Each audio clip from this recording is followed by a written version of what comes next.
आदरणीय अध्यक्ष जी, आपने महामहिम राज्यपाल महोदय के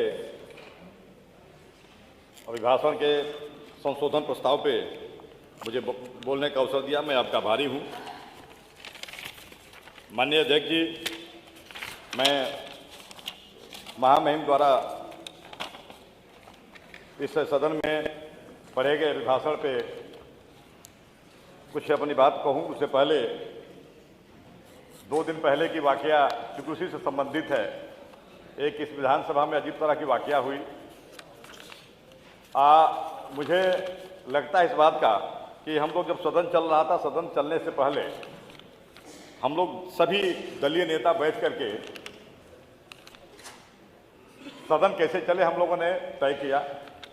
उसमें उस विषय से हट करके सभी लोगों ने, उधर से समाजवादी पार्टी से हमारे मनोज भाई थे, सब लोग थे, सब लोगों ने कहा कि 22 जनवरी को, क्योंकि इसलिए कि सदन में ये पहली बार ऐसी स्थिति आई जब से हम भी विधायक हैं, जिस तरह से काउंटिंग हाथ कराह करके आपने किया था, उसी पे मैं आ रहा हूँ कि तो सब लोगों ने कहा था कि नहीं, उत्तर प्रदेश में 22 जनवरी को जो अयोध्या में कार्यक्रम हुआ सराहनीय रहा, सफल रहा। तो सब लोगों की भाई चिंता है। हम विभिन्न दलों में जरूर हैं, हमारे दल जरूर अलग अलग हैं, विभिन्न जाति धर्म मजहब के जरूर लोग हैं, लेकिन अगर सबको पता है कि नहीं, राम का जन्म अगर अयोध्या में हुआ है और उनके लिए अगर उनको स्थापित कर करके और सफल आयोजन किया गया जिसकी पूरी विश्व सराहना किया, हम उस दलीय बैठकों में सभी लोगों ने सराहना किया। उसमें उस दिन अगर प्रस्ताव आ भी गया, देखिए कोई भी ऐसा नहीं है, कार्यकाल किसी का भी हो। अध्यक्ष जी, जिस तरह से आज हमारी उत्तर प्रदेश की विधानसभा मान लीजिए देश में एक अच्छी विधानसभा के रूप में पहचानी जा रही है, उसके गैलरी या उसके एक आपके द्वारा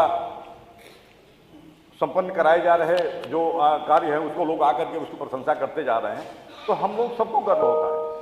भाई ये जरूर है कि हम भी उत्तर प्रदेश के हैं, इसी विधानसभा के हैं, तो निश्चित रूप से हमारे उत्तर प्रदेश में अगर कोई इस तरह का काम हो रहा है तो सबसे पहले हम उत्तर प्रदेशवासी हैं। हम सबको, अब उस दिन ऐसा प्रस्ताव आया तो कुछ ऐसा उसमें था भी नहीं, लेकिन अब चूँकि बड़ा मैसेज बाहर गलत गया और उसका नतीजा क्या हुआ, जब उसी में से दूसरे दिन टिक्का टिप्पणी होने लगी कि नहीं हमारे हाथ को गलत गिन लिया गया। मेरे समझ से हम सबको नहीं होना चाहिए। जैसे मान लीजिए आदरणीय नेता प्रतिपक्ष भी बैठे हुए हैं, भाई जैसे हमारे एकाना स्टेडियम है, वो जरूरी है। भाई एकाना स्टेडियम ठीक है, हमारी सरकार के समय लैंड एक्वायर हुआ, 2 बार टेंडर हुआ, वह स्टेडियम टेंडर फाइनल नहीं हो पाया, तब तक आपकी सरकार आ गई, आपने स्टेडियम बनवाया। हमारे उत्तर प्रदेश में स्टेडियम है, कोई बनवाए, हम अगर इस बात की गिनती करेंगे तो इसके लिए नहीं होगा। अब इसके लिए ये नहीं कि हम इस दल में हैं तो हम कैसे हाथ उठाएं, मतलब कि अच्छा काम हुआ, ये नहीं होना चाहिए।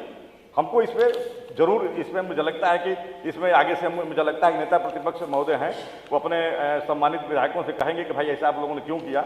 तो उसी में जैसे एक आप ही के विधायक आके सुबह कहने लगे नहीं अध्यक्ष जी मेरा नाम गलत छप गया, मैंने तो समर्थन में उठाया था, कितना मैंने पार्टी के लिए कितना अजीब सी स्थिति उत्पन्न हो गई होगी। तो मेरे समझ से ये ऐसा नहीं होना चाहिए, ये सब चीज़ें से हटके हैं। माननीय अध्यक्ष जी, स्टैंड सबके एक एक करके धीरे धीरे क्लियर होते जा रहे हैं। सारे लोगों के स्टैंड धीरे धीरे क्लियर होते जा रहे हैं। आगे हम तो देखिए, हम तो जहाँ हैं वहीं हैं, हमको इसकी बात नहीं है। इसलिए माननीय अध्यक्ष जी, मैं चूँकि महामहिम राज्यपाल जी के भाषण को उस दिन मैं बड़ा धैर्यपूर्वक सुन रहा था, क्योंकि जो पिछले कार्यकाल के जो सरकार के जो भी, हर सरकार किसी के भी जो मान लीजिए बहुत ऐसे अवसर आए हैं कि हमारी बहुजन की सरकार रही हो, भाई राज्यपाल कांग्रेस के उसमें दिल्ली की सरकार उनके द्वारा चुने राज्यपाल रहे हैं, तो उनके द्वारा उस बात को पढ़ा जाता है। मुझे 2-4 चीज़ों पे आपका ध्यान मैं दिलाना चाहूँगा। माननीय नेता सदन जी भी बैठे हैं, माननीय मुख्यमंत्री जी, जैसे अभी एक आवास के लिए सुबह प्रश्न उठा था, मैंने अनुमति मांगा लेकिन समय के अभाव में नहीं मिल पाया। जैसे महामहिम राज्यपाल जी ने जब अभिभाषण पढ़ा, एक चीज़ बड़ा अच्छा हो जाता, जिस समय बहुजन की सरकार थी उस समय मान्यवर कांशीराम शहरी आवास योजना लागू हुई थी और उत्तर प्रदेश के विभिन्न जिलों में, विभिन्न तहसीलों में, वहाँ पे आज भी उस अपार्टमेंट में आप जाइए, नीचे रिक्शा ठेला ऐसे गरीब लोग उसमें रहते हैं। उसमें कोई जाति धर्म मजहब के लोग नहीं है, सभी लोग हैं।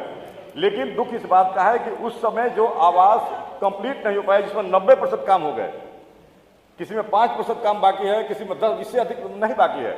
लेकिन आज 12 से लेकर के 24 तक वो हमारे शहरी आवास कंप्लीट नहीं हुए। एक बार आपने इसी पीठ से निर्देश दिया था माननीय नगर विकास मंत्री जी को कि अगर वह किसी पार्टी का पैसा नहीं है, वह सरकार के खजाने का पैसा लगा हुआ है, और आपने नगर विकास मंत्री जी को निर्देश दिया कि अगर ऐसे उत्तर प्रदेश में अगर इस तरह के बन करके तैयार हैं और आवंटित नहीं हो पा रहे हैं थोड़े से काम के लिए, तो मुझे लगता है कि महामहिम राज्यपाल जी अगर उस भाषण में जोड़ देती कि नहीं देखिए उत्तर प्रदेश में जितने इस तरह से अभी अधूरे पड़े थे ये हमारी सरकार ने जोड़ दिया, मुझे बड़ा अच्छा लगता। माननीय अध्यक्ष जी, एक बड़ी उम्मीद थी, जैसे हर डिस्ट्रिक्ट में मेडिकल कॉलेज की बात हो रही है, हर डिस्ट्रिक्ट में मेडिकल कॉलेज, मैंने बजट पे बाद में रखूंगा। बलिया जनपद आज भी उस मेडिकल कॉलेज से वंचित है। उसमें जगह की परेशानी आ रही है कि शहर में जगह नहीं मिल रही है। तो अगर शहर हमारा मान लीजिए अगर जगह नहीं मिल रही है तो मैं माननीय मुख्यमंत्री से आग्रह करूंगा कि उसको भी कोई कैबिनेट से शिथिल करके कहीं भी अगल बगल बने, सरकार के पास अगल बहुत ज़मीनें हैं ऐसी जहाँ पे उस ज़मीनों को सरकार चाहे तो चिन्हित करके तो मैं तो माननीय मुख्यमंत्री जी, क्योंकि वो होगा, मैंने रसना के लिए कहा था, लेकिन रसना चूंकि उत्तर प्रदेश नहीं भारत के हिस्से से नक्शे से बाहर है। जब भी कोई रसना की बात आती है तो बलिया वाले लोग ऐसे कूदते हैं जैसे लगता है कि रसना नक्शे में ही नहीं है। और मैंने तो यहाँ तक कह दिया था इसी हाउस में कि अगर जमीन की कमी है तो रसना में स्टेट हाईवे पे मेरी 30 बीघा जमीन है, मैं सरकार को फ्री में देने को तैयार हूँ, सरकार मेडिकल कॉलेज बना दे। मैंने तो यहाँ तक कहा था, लेकिन हमारे बलिया के लोग, अब बलिया के नेता भी लोगों के पास भी, मैं नाम नहीं लगा क्योंकि टिप्पणी, बलिया के नेता लोगों के पास उसी बलिया शहर में इतनी जमीन है उन लोगों के पास नहीं जी कि उसमें मेडिकल कॉलेज नहीं, कितने क्या क्या बन सकते हैं, लेकिन वो लोग नहीं देंगे। अब कहिएगा तो दस्तावेज लिया के भी दे दूंगा। अब बलिया शहर में है, 9 किलोमीटर की परिधि में है। चलिए वो सब समझ गए, आप आगे बढ़िए। 9 किलोमीटर की परिधि में है। माननीय अध्यक्ष जी, चलिए धन्यवाद, थैंक यू। माननीय अध्यक्ष जी, धन्यवाद। माननीय अध्यक्ष जी, बहुत कुछ नहीं। माननीय अध्यक्ष जी, हमारे आग्रह है, हमारी चीनी मिल बलिया में उद्योग के नाम पे 2 उद्योग था, एक कटाई मिल थी और एक चीनी मिल। कटाई मिल कब से बंद पड़ी है।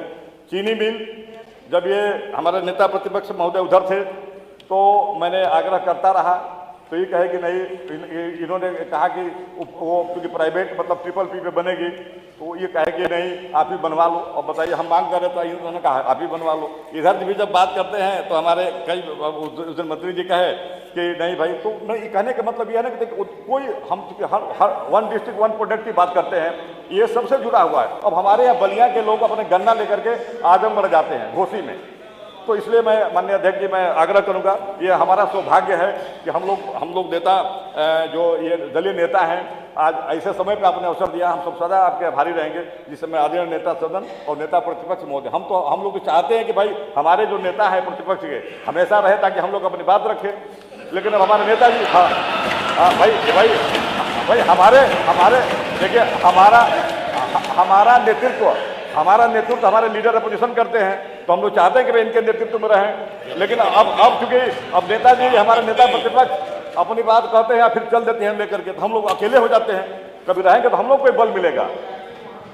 धन्यवाद। इसलिए मैं आदरणीय अध्यक्ष जी, चूंकि मैं ठीक है, मैं समझ रहा हूँ, क्योंकि इसलिए कि माननीय नेता सदन में बैठे हुए समय का अभाव है, बहुत सारे मुद्दे थे, और मैं 2 विशेष मुद्दों पे आपका ध्यान आकृष्ट कराया। वो हमारे माननीय कांसीराम शहरी आवास, पूरे प्रदेश की स्थिति ऐसी हुई है जिसमें उदाहरण के तौर पे बलिया में रसना में वो बन के खड़ा हुआ है। अब मुझे लगता है कि कम से कम उसमें 400 फ्लैट होंगे। और मुझे लगता है कि माननीय अध्यक्ष जी, मैं आपकी मजबूरी समझ